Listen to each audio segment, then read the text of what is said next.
صدر کینیڈی کی دعوت پر صدر ایوب جولائی 1961 میں امریکہ کا دورہ کرنا تھا۔ اس دورے میں ہمارے صدر کی تقریر اور گفت و شنید کے موضوع متعین کرنے کے لیے مختلف وزارتوں سے تجاویز طلب کی گئیں۔ صدر ایوب اپنے دونوں ہاتھوں میں کشکول گدائی اٹھائے امریکہ جائیں اور منت سماجت، خوشامد اور چاپلوسی کی باتیں کر کے امریکیوں کی خود پسندی کو تقویت دیں اور اپنی جھولی میں امریکی امداد کی رقم بڑھوا کر فتح و نصرت کے شادیانے بجاتے گھر واپس آ جائیں۔ ڈالروں کی ریل پیل بڑھنے کی توقع اور امکان پر صدر ایوب کے منہ میں بھی پانی بھر آیا اور وہ غلامانہ ذہنیت کی ان تجاویز پہ نہایت خوشدلی سے اسبات میں سر ہلاتے رہے۔ صدر کینیڈی جوانی، رعنائی، خوش گفتاری اور ذہانت کا سیماب صفت پہ کرتے۔ صدر ایوب نے اپنے پہلے دورہ امریکہ کو نہایت خوش اسلوبی، خودداری اور خود اعتمادی کے ساتھ مصر کے اس دورے نے یہ حقیقت صدر ایوب پر روز روشن کی طرح عیاں کر دی تھی کہ مشرق وسطیٰ میں صدر ناصر کے مقابلے میں کسی اور رہنما کا چراغ جلنا ناممکن ہے۔ اس بات کا اعتراف انہوں نے اپنی کتاب فرینڈز ناٹ ماسٹر میں کسی قدر محتاط انداز سے کیا تو شہنشاہ ایران اس پر چراغپا ہو گئے۔ صدر ایوب کا زوال۔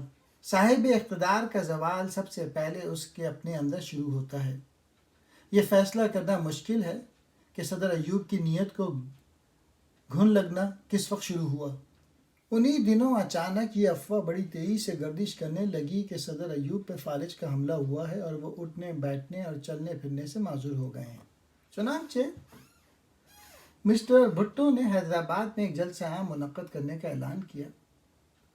ڈسٹرکٹ مجسٹریٹ نے جلسہ عام کی اجازت دینے سے انکار کر دیا۔ وہاں پر بھٹو صاحب نے ایک تیز و تند تقریر میں قسم کھائی کہ وہ صدر ایوب کو مسند اقتدار سے اتارے بغیر چین سے نہیں بیٹھیں گے۔ انہوں نے ایوبی دور حکومت پر شدید نکتہ چینی کے علاوہ صدر ایوب کی ذات پر بھی بزدلی، بددیانتی، خیانت، اقربا پروری اور سیاسی بدنیتی کے بے شمار الزام لگائے۔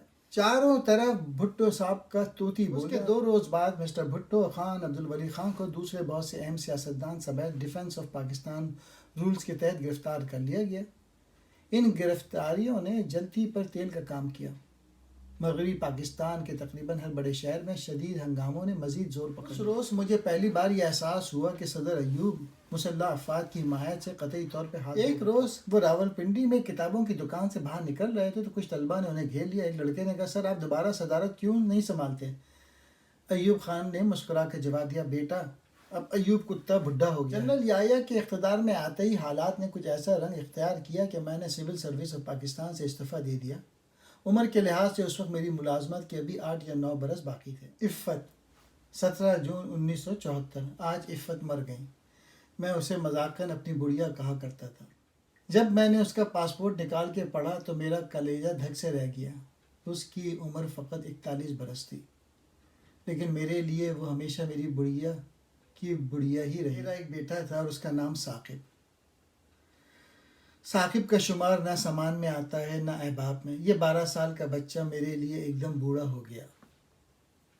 ہم دونوں نے اب تک ایک دوسرے کے سامنے کبھی آنسو نہیں بہائے، نہ آئندہ ایسا کوئی ارادہ ہے۔ پاکستان کا مستقبل۔ وطن عزیز میں کچھ لوگ ایسے بھی ہیں جو پاکستان کے مستقبل کے بارے میں وقتاً فوقتاً شکوک و شبہات میں مبتلا رہتے ہیں۔ اس ملک کا واحد علاج یہ ہے کہ ماشاءاللہ خندہ پیشانی ہمیشہ کے لیے اپنے غروب آفتاب کا رخصتی کا بغل بجا کر بیرکوں میں واپس چلا جائے۔ ملک بھر میں بغیر کسی رکاوٹ کے سیاسی عمل عصر نو جاری رہے۔ ہر چوتھے یا 5ویں سال ہر سیاسی جماعت کے اپنے اپنے انتخاب لازمی ہوں تاکہ جماعتی سطح پر قیادت کی چھان۔ اقبال نے خبردار کیا تھا، نہ سمجھو گے تو مٹ جاؤ گے اے ہندوستان والو، تمہاری داستان تک بھی نہ ہوگی داستانوں میں۔ ہندوستان تو کسی حد تک سمجھ گیا ہے، اس لیے سنبھل بھی گیا ہے اور اس کی داستان ہر جگہ بڑی آب و تاب سے جاری و ساری ہے۔ اب اپنے پاکستان میں ہمارے سمجھنے کی باری ہے۔